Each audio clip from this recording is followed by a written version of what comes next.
1878년 10월 일주일 저녁 찰스 스펄전 목사님께서는 누가복음 24장 36절의 말씀을 본문으로 설교를 전하셨습니다. 이 말씀은 부활하신 예수님께서 제자들에게 나타나셔서 하신 말씀으로 그 내용은 이 말을 할 때에 예수께서 친히 그들 가운데 서서 이르시되 너희에게 평강이 있을지어다 라는 구절입니다. 이 사건이 일어난 시점은 예수님께서 십자가에서 죽으신 지 사흘 후 부활하신 주님께서 제자들에게 처음 나타나셨던 날 저녁입니다. 제자들은 예루살렘의 한 방에 모여 문을 잠그고 두려움 속에 있었습니다. 그들은 유대 종교 지도자들로부터 자신들에게도 위협이 닥칠까 염려하고 있었습니다. 바로 이 두려움과 혼란 속에서 예수님께서는 갑작스레 그들 가운데 서서 평화를 선포하셨습니다. 스펄전 목사님은 이 사건이 단순히 당시 제자들에게만 해당되는 것이 아니라 오늘날 우리에게도 동일하게 적용될 수 있음을 강조하셨습니다. 주님은 여전히 두려움과 불안 속에 있는 우리를 찾아오시고 평안을 주시는 분이십니다. 이 설교는 예수님의 변함없는 사랑과 부활의 능력, 그리고 제자들에게 선포된 평화의 메시지를 중심으로 구성되어 있습니다. 스펄전 목사님은 예수님께서 제자들에게 하신 말씀, 평안이 너희에게 있을지어다 라는 구절을 네 가지 관점에서 해석하셨습니다. 첫째, 이 말씀은 단순한 인사를 넘어선 축복이었습니다. 예수님께서는 제자들을 향한 깊은 사랑과 선의를 담아 평안을 선언하셨습니다. 이는 단순한 말이 아닌 그분의 마음에서 우러나온 간절한 기도와도 같은 의미였습니다. 평안은 예수님께서 주실 수 있는 최고의 선물이었습니다. 둘째, 이 말씀은 선언이었습니다. 부활하신 주님은 자신의 십자가 죽음과 부활을 통해 하나님과 인간 사이의 화해를 이루었음을 선포하셨습니다. 이는 전쟁이 끝났다는 기쁜 소식과 같았습니다. 예수님께서는 자신의 피로 이루신 화목을 통해 제자들에게 하나님의 평화를 보장하셨습니다. 셋째, 이 말씀은 창조적 능력을 지닌 말씀이었습니다. 예수님께서는 혼란과 두려움 속에 있던 제자들에게 평화를 창조하셨습니다.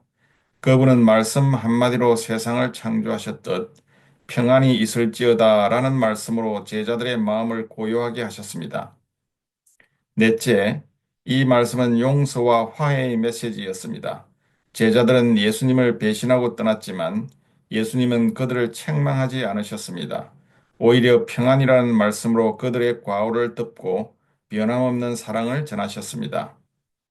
스펄전 목사님은 예수님께서 제자들에게 나타나신 시점을 통해 중요한 교훈을 전하셨습니다. 주님은 제자들이 전혀 자격이 없을 때, 전혀 준비되지 않았을 때, 그리고 주님을 절실히 필요할 때 나타나셨습니다. 제자들은 예수님을 버렸고 어떤 면에서도 주님의 임재를 받을 자격이 없었습니다. 그러나 주님은 그들의 자격 여부에 상관없이 그들 가운데 서셨습니다. 또한 제자들은 예수님을 전혀 기대하지 않았고 오히려 두려워하고 있었습니다.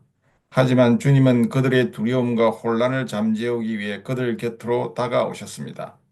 더욱이 제자들이 주님을 가장 절실히 필요로 하던 순간에 예수님은 나타나셨습니다. 그들은 믿음이 흔들리고 실망과 두려움 속에 있었습니다. 주님은 그들에게 평화의 말씀을 전하심으로써 그들의 믿음을 회복시키셨습니다. 예수님께서 제자들 가운데 서셨을 때 여러 변화가 일어났습니다. 첫째, 예수님은 제자들의 의심을 제거하셨습니다. 그분은 왜 두려워하느냐라고 물으시며 그들의 마음속에 있던 두려움과 혼란을 사라지게 하셨습니다. 둘째, 예수님은 자신을 계시하셨습니다. 그분은 자신의 손과 발을 보여주시며 부활의 실체를 증명하셨습니다. 이를 통해 제자들은 예수님이 참으로 부활하셨음을 확신하게 되었습니다. 셋째, 예수님은 제자들의 이해력을 열어주셨습니다. 그분은 성경의 진리를 깨닫게 하셨으며 하나님의 계획과 자신의 사역을 명확히 하셨습니다. 넷째, 예수님의 임재는 제자들에게 기쁨을 가져다 주었습니다. 그들은 예수님을 만남으로써 깊은 기쁨을 누렸으며 그 기쁨은 그들의 삶을 완전히 변화시켰습니다. 또한 그들은 예수님을 증언하는 자들로 새롭게 사명을 받았습니다. 스펄전 목사님은 설교를 마무리하면서 이렇게 도전하셨습니다. 예수님께서 제자들에게 평안이 너희에게 있을지어다 라고 말씀하셨듯 오늘날에도 동일한 메시지가 우리에게 주어지고 있습니다. 주님의 평안은 단순한 감정 이상의 것입니다. 그것은 우리의 두려움과 혼란을 잠재우고 우리가 하나님과 화해하도록 이끄는 능력입니다.